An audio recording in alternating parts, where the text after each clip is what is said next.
Now, it's the end of August, and it's fair to say a lot of people haven't been paying much attention to politics. Still, when people are asked how they feel about Keir Starmer, it's not that positive. His net approval rating is falling and is now -7%, according to Opinion. True, it's only been 50 days, but what have we learnt about Starmer since he took office? Does the public have a better sense of who he is and what he believes in? And is he telling us the whole story about his plans anyway? Hannah, his speech this week, lots of trail, was a chance to set the tone for the autumn. Kind of back to school vibe, hard work ahead, with a bit of energy and optimism. It was like being addressed by a head teacher on the first day back. I felt like I should have had a new pencil case ready to go, Yeah, it was very... Did it hit the mark? I thought it was a valiant attempt to achieve exactly what you described, a kind of time to get back to work, the autumn's here. But I'm afraid I came away being very worried about their communication strategy because we all know how the press works. He should have people working for him who have worked inside the press and understand it. Only the negative was ever going to lead the headlines. And he did step back, as I understand it, from an earlier, more brutal version of the speech, which he had pre-trailed, and certain passages, sentences and phrases didn't make it to the final delivery. God knows what that was like then. Some of you will die. But it didn't strike that optimistic note for the simple reason that we didn't hear about the optimistic passages. That was inevitable. So I'm surprised that he actually chose to do it at all. So then the question is, why did he do it at all? I think there's probably two reasons. One is like momentum, not wanting to seem to have disappeared after the July buzz and after everyone's holidays, to remind everyone that he's there and he's doing a good job. But really it's about forewarning about the budget. And that is all about trying to prevent a really appalling briefing during October.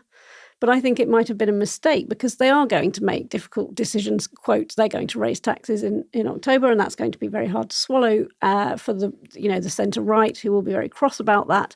But we've ended up instead with a lot of they're all the same discussion based on the fact that he uses a lot of the language that Osborne did all those years ago, 14 years ago. And that is, I think, more damaging than the backlash against the actual tax rises or whatever other policies he introduces in the budget when they come. So I don't think it did the job at all. And I'm surprised that it was such a bad communications event, I guess, for him. His main focus during August, obviously, had to be the riots, as well as all this other stuff that he's been working on. It was urgent, of course. What did that response tell us about who Starmer is? I think there was quite an interesting vibe, and this was reflected in the speech as well this week, about the practical response and him being sort of the very involved overseer, almost slightly micromanaging. But I think that people needed to feel that. He's presented this sort of man of action figure. So he talked about daily checks on prison spaces and the tough sentencing and so on. Some of it was very inevitable. His background means that he needs to continue to present this sort of no-nonsense, tough on law and order image. And it is, I think he was hoping that it was a move away from the kind of Cameron hug a hoodie era as well, that he marks himself out and becomes more attractive to the centre-right based on that image of himself. And there was one thing I think is quite interesting, though, that we maybe learned about him this week in relation to that is there was a slightly emotional section to his speech about the riots where he talked about how the rioters knew that society had become fragmented and were able to abuse that. And that for me felt like a bit of an insight into what motivates him and the man he is. But that's the only thing we've really seen from him in the last couple of weeks that really gives us any more information. And he cancelled his summer holiday to deal with the riots, even though things had calmed down by the time it was due to happen. Was that a good idea? Because, to be quite frankly, he must be exhausted after the election campaign and then... Yes. I don't believe that a Prime Minister ever takes a real holiday anyway. No. But, he going through his boxes in a different location. Yeah. I think that cancelling was the right thing to do, actually. And I think people should be kind of crying big tears about it. And I know there are going to be some people who get very angry about this when they see it on Instagram or Twitter, because I don't mean to fetishise workaholism and that kind of constantly on culture. But I think we need to be realistic. He's brand new Prime Minister. It's a big crisis for the country about the cohesion of our communities, about who we are as a nation, where we stand. But more than that, he's in a position where he's just arrived. The departments were still bedding in. The personnel aren't yet in place. So he couldn't just step back and say, I've got all the people there who can deal with this. We're not in that position yet. If it was a year down the line, I think his decision might have been different. Yeah. Matt, there's been a deliberate strategy to keep his wife, and his kids in particular, out of the public eye. And there's no pictures, not even their names. I know more about the Starmer's cat than I do about his son and daughter, and, its relationship with Larry and so on. Is this a good thing? I mean, were we too hooked on PM's families, or might he benefit from being a bit more open? I think it's probably a bit of a catch-22 that if he did reveal more about the family he has, then people have the opportunity to dislike them, because there's always going to be somebody who doesn't like a thing about a person. And you see this in America with the relatives of Tim Waltz and people that have just been suddenly exposed to massive scrutiny, and the fact that his daughter has tattoos and his son has various issues, suddenly are being attacked. And so you can sort of... Yeah, exactly. I mean, it's basically the radical 1950s back over there. But that's the thing, that there's always going to be something to pick on. So, yeah, I mean, I think if he... I think you're right that it is a move away from a sort of personality politics. And there's that word authentic is really key. I think it's a word that really matters in campaigning. It matters in governing, I think. If he had done that, I think it would have felt inauthentic. And I think, Rishi Sunak proved that with lots of his social media stuff, that was him trying to look cool and down with the kids sort of thing. And it just felt cringy and like he was trying too hard. That video with his wife was for something like Cosmo or one of the women's mags, was the absolute epitome of really screwing up a personal statement. They made them look like they weren't married at all. They were a pair of actors who'd just been dumped into the scenario at the last minute. And I mean that, and then that brilliant, and the where she was sort of standing in the background of his speech in the election as well, where it looked like she had sort of been placed there in Photoshop or something. So there's I think all that kind of stuff is a problem. I think we will see that he's in trouble when he does do it. When he sits down for a heart-to-heart interview with a cuddly interviewer, when he goes on ITV this morning or something and his wife or his kids are there, I think that's when we'll go like, okay, his advisors have decided he's got to show a bit more personality, a bit more human side, a bit more warmth. I think at the moment he's trying to give off this air of authority and just getting the job done and all that kind of stuff. It's something you were talking about earlier just struck me, that when he was talking about the riots and everything, I did slightly wonder about that and think, does that not almost make him feel a bit small if he's almost like he is checking the prison places every day and all that kind of thing? It felt a little bit like, well, maybe you're not Director of Public Prosecutions anymore. You haven't been for many years. Someone else has that job. In fact, you're not even the Home Secretary. So someone else has that job. Maybe it felt to me maybe that he got a bit too personally involved in it. That he had to be seen to be leading it rather than to let Yvette Cooper... And obviously he had to have some sort of sense of leading it, but maybe there was he should have had a slightly more of a sense of being above it, and that he was dealing with the strategy rather than the tactics. That depends on whether it's actually true that he was checking those places. I imagine that he was not, and that he was at strategic level only, but he had to be seen to be saying it to look like he was, man in charge. But I agree with you that it didn't necessarily come off that way. And it plays into the sort of two-tier Keir and all that kind of stuff, that if it's almost like he personally decided who gets prosecuted or not, which I know isn't actually true, but it's sort of, he kind of implied it in a way in the speech about, I was DPP and when I was this, then this is what we did and this is also what we did this time. It just had a slight sense to me of like, you're leaning into the thing that you sort of know how to do already, in the way that Gordon Brown, when he became Prime Minister, very much lent into the economic side of things and maybe neglected some of the other things. And I think maybe something slightly similar is happening now, and there's the danger for him that he just comes across as so firm on authoritarian that he doesn't get to do the other stuff. Or that he doesn't let other members of the cabinet visibly take some responsibility. Because Yvette Cooper has experience in government, unlike quite a lot of people in the cabinet, including the Prime Minister, the Prime Minister himself.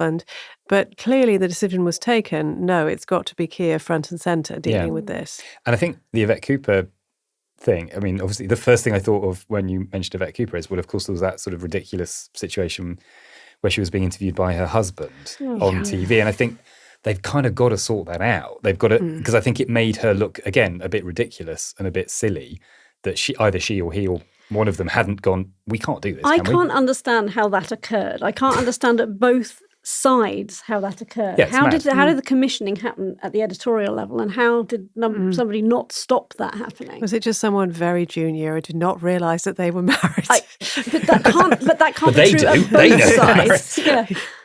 I know, it's extraordinary. I don't understand it either. I mean, we know Starmer's obvious strengths, and he comes across as an utterly reliable bloke who is determined to get the job done. I think that has communicated itself to the public quite well. But there is also this authoritarian tinge to his personality that, for example, Private Eye picked up on early on when it portrayed him as, cop, policeman. And I always have that feeling, I suspect he'd disapprove of you a bit. If I imagine meeting him, which I haven't done, I think, God, he'd probably disapprove. How could I make him feel that I am actually a better person than I might come across as? And I shouldn't give a damn about what he thinks of me, but he does kind of inspire that. It is that headmasterly vibe. How do you have the same thing going on? Or? Yeah, slightly. I know what you mean by that. I think I've always felt like he's summed up quite well by the phrase, come on. It's not Ed Miliband's kind of come on, but he's more come on. Like, come on, guys, get on with it. There is that sort of ruthlessness to him. He did seem genuinely angry about the checking the prison places thing, as though in that speech where he sort of really, he showed some genuine emotion that he couldn't believe he'd been left in this awful position. And I think that's sort of at best he comes across like a stern teacher who you'd sort of think he's being stern, but he has your best interests at heart. And I think the danger is that sort of at worst he comes across as a stern teacher who you don't think has got your best interests at heart, is actually quite scary, and you're worried that he's not, he doesn't know what he's doing. And I did also think he fumbled the Oasis question. It was such an obvious question. It was definitely going to come up. The Sun asked it. It got a little bit of a laugh, and he sort of went, I don't really know what's going on with Oasis or something. And I just thought, come on, mate, like it's the number. Like, I'm not saying at all that you have to be a prime minister who knows everything that's going on in pop culture, but this is the one thing that is literally ahead of him in the news. That was the top story, and he was like number 3 or something. I just felt he could have had a slightly more relaxed, sort of more fun response to it, rather than, well, I'm sure that's good or something. And that just felt a little bit like he wasn't able to take a step out from where he was the focus. Yeah. How long is he going to be able to answer challenges by saying, I'm not going to take any lessons from the previous government?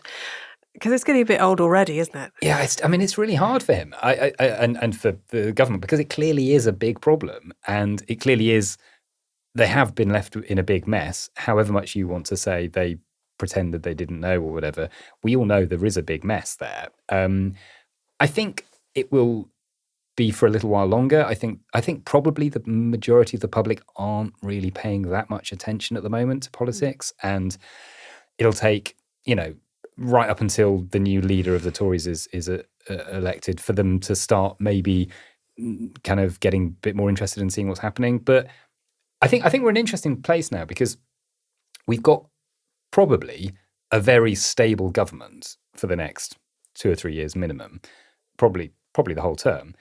But we're in a social media age, and I was thinking about it, we haven't really had that before, because we haven't had a stable government since Twitter, Facebook and stuff really took off. We had 2010, which was arguably a bit stable, but then social media was still relatively in its infancy. And since then, it's been Brexit and everything else since then. And so social media is going to be febrile. There's going to be people arguing. There's going to be people on the left going, this is the worst government ever. People on the right saying, this is the worst government ever.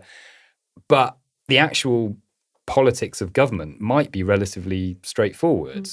And I don't quite know how that's going to work. I mean, the one thing I think they need to be careful of, they keep saying, I didn't want to cut the winter fuel payment. I didn't want to do this. We didn't want to do this, but we have to. And I think that is dangerous, because, of course, you didn't have to. There are choices. They could put up income tax. They could put up a wealth tax. They could do other things, but they've chosen not to. They could change the fiscal rules. They could say, no, we're not going to stick to the deficit numbers we've said. We're going to change them. So I think saying I didn't want to do it, but we are doing it, I think then almost gives power to the previous government. And I think that's the opposite of what they want to give. I think, as you said, they need to lead with the positive and say, we've decided to do this because that's the right thing to do. And he didn't just say it one time at that press event. He repeated it in various follow-ups, and that's why I think I have some concerns about the comms operation, because that should have been jumped on immediately. And don't say that again. That's a terrible form of words. Let's replace it with something else, and that hasn't happened, clearly. The allegations of cronyism, basically Starmer fans being appointed to civil service jobs, they're hardly comparable with the corruption of recent years under the Tories. But how has he dealt with them? Because he's all about holding the powerful to account through scrutiny, after all. So he is on a bit of a sticky wicket. I think the way he dealt with them, again, was a bit of a communications issue. He was really snappy, very aggressive and defensive in the way he addressed it, and jumping on the Tories, I'm not going to take any lessons. Yeah, I won't take lessons from you, Yes. Well, I mean, he should have learned his lesson from them, so that, that it doesn't, again, that form of words doesn't work. I think it is a cheap shot from the Tories on the right, by the way, and it doesn't compare in the way that you described. And I actually don't think it is quite meets the definition of cronyism. When you think about how many people are moving around in this world, of course, people who work in senior levels of the civil service are political people. They're interested in how the country is run, and they care about policy and politics and how we operate as a society. And actually, people with the qualifications and the similar interests and knowledge, there's only a small-ish pool. But given the background, given the history and the years we've recently been through, and Starmer's righteous fury about it at the time when he was leader of the opposition, I really think there should have been much more of an effort to expose, this process to the explain why the light people of were sunlight. particularly fit for the jobs, for example. You could have said, well, I wanted X because X is really good at this, and that's why I felt I really needed them. I don't know, and he just wouldn't go near that at all. No, and I don't think there'd be anything damaging in doing that. But clearly there has been a discussion that perhaps we shouldn't make this public. It's either not the public's business, or there's something about it that we don't want to say, and that feels icky. Yeah, it feels a bit, it feels top down in a way that obviously PM's got to be top down, but yes, it feels a bit closed. Does it feel as though he's still in defensive posture? I mean, he met the German Chancellor on Wednesday, today when we're recording, and Scholz made it pretty clear that any substantial deal with the UK would have to allow some youth mobility, because that's really important to Germany, and also it's a red line for the EU, and Germany doesn't really want to split too far apart because that undermines the whole EU. But Starmer said that he had no plans for that, even though, if you ask the public, most people support some sort of scheme like that.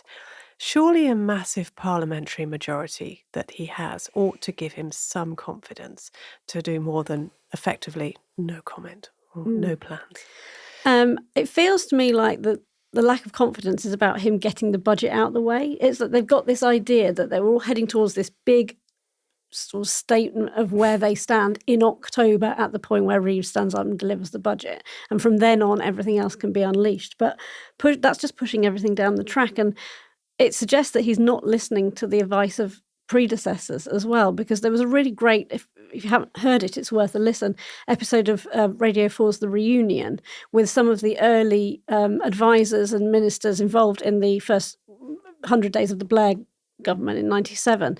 And they specifically warned about not leaping on those early decisions, that waiting for some kind of big statement of where we are and having solidified your position to make change. And it does suggest he's not listening to that. Matt, do we all need to reserve judgment for a bit longer? Is it just too early for these hot takes? I know it's, we've got to have something to talk about. And oh God, what now? It feels as though we need Starmer to provide more drama than he's really capable of doing. Yeah, I think we absolutely do need to reserve judgment for longer. I don't know if that's going to be very possible. As I said, I think, social media, it's not a 24-hour cycle. It's a, 24-minute cycle now. Things happen and blow up so quickly. There was a phrase in his speech where he said, we have to end the politics of the easy answer that solves nothing. And he kept going on about empty populism. And I thought, yeah, those are absolutely true. But unfortunately, we live in a culture that is all about the easy answer that solves nothing, or maybe might solve something, but we don't know. And like it does feel like our culture it's very sweeties, everyone needs the rush of it all the time. And he's sort of saying, just wait, the roast is in the oven, it'll take 2 to 3 hours to cook. And there are people there wanting to gobble the sweets. And that's where we are. And as I say, the other problem is that we have a situation where the right-wing press don't like him, but also most of the left don't like him. So there's not many people in the media who are sort of making the argument for him, apart from ministers who are always not very great at making those arguments because they're always sort of closed off a bit. And there's this sort of there's just quite a lot of panic, I think, at the moment. Danny Blanchflower on Twitter has had a full-scale meltdown, sort of saying, I can't believe, what are they doing? Why aren't they doing this thing? And I kind of get that. But I think the problem with that is that it looks like what's happening is that people have spent so long, and I can totally get this, I totally understand this, so long sort of attacking the government in the past, saying, everything's going to be better when we change the government. And there's this sense of like, well, everything's not totally better straight away, so let's start attacking the government again. That's what we do. And as though that's what worked before. That's what worked before, and like get the government out. And it's like, well, hang on, give it a second, maybe. And it's much easier, I think, psychologically, to think that for a lot of people to be on the outside attacking and going, look, things aren't perfect, things could be a lot better, rather than say, I'm just going to wait a bit and see what happens. It's quite psychologically hard to do that, I think, when you're being confronted with people online who are saying, this is the worst thing ever. I mean, I've seen people saying, Starmer's the worst prime minister of all time already. I mean, like, give it. I mean, have you literally been asleep for 5 years, let alone 50? And he might turn out to be dreadful. He might be the worst. We might be back here in 5 years' time going, wow, he lost his majority so quickly. But I think, yes, we should all give it a little bit of time, probably. Yeah, fair. Hannah, what the government is really doing and what it wants to be seen to be doing might be different things, particularly since, as we've noted, the comms is perhaps not as good as it might be. Is there any evidence that below the radar, quite radical plans are being made, but we're not really hearing about them? Yeah, there are some. For a start, they are definitely going to get rid of the 2-child benefit limit. They're just waiting until they've got a package to put it in. I've heard from multiple very reliable sources that it is coming, but everyone's really panicking because it wasn't done in the first 2 weeks. I suspect it will be in the budget, but if it's not, it will be done within another 6 months. There are some things going on that are radical, but they definitely won't talk about them until they're ready to do them. Things like writing off the student loan book entirely, or a less ambitious version of that, scrapping the interest on student loans entirely. So that's being looked at. That is quite radical. But I have to say, I think some of the things that are quite radical are not under the radar. It's just that people either don't like them or they aren't listening. So planning reform, obviously, and house building. I noticed on my way to the studio today that in one of the major tube stations, I think it was Westminster actually, Lloyds, the bank, is advertising all over the station about its support for social housing. That is not something that I have seen in the last 20 years. And it's about that culture change, that social housing is now a political priority and a common priority for the whole country, a social priority that we all care about. So that kind of thing is ambitious and it is radical, but people just don't want to get behind it. They're finding it, like exactly as Matt says, they don't know how to cope with where we are, which is that things take a little bit of time to happen. So they just start unpicking what they think they see.